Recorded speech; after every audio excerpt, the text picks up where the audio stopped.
បាទបងប្អូនប្រិមត្តជនជាទីមេត្រីនេះគឺជាសកម្មភាពក្រុមការងារជាងដែលគាត់កំពុងតែសរសើរស្រាំក្នុងការ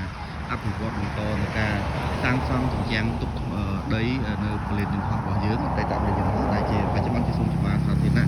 ក្រោមការដឹកនាំដោយអាដាមហ៊ុនវុនយើងឃើញថាមានការអភិវឌ្ឍជាបន្តជាមួយនឹងសួនច្បារផ្លូវថ្មើរជើងក៏ដូចជាការកែលម្អ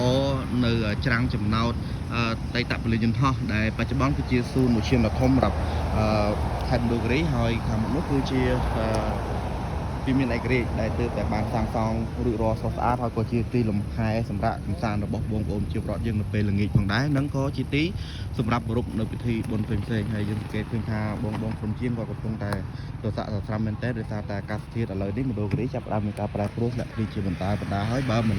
ស្រូតទេគាត់នឹងអាចមានផលលំបាកក្នុងការសាងសង់អញ្ចឹងទៅមុខទៀតរៀងមានចំណោទខ្លាំងហើយឃើញថាពួកគាត់ពិតជាស្វាហាប់មែនទែនក្នុងការសាងសង់នេះហើយក៏សូមឲ្យបងប្អូនទាំងអស់គ្នាដែលធ្វើដំណើរតាមផ្លូវក៏ដូចជាដើរហាត់ប្រាណអីហ្នឹងពេលល្ងាចបាទសូមចូលរួមបងប្អូនជាមួយនឹងការថែរក្សាបរិស្ថានទូទៅបាទសូមអរគុណ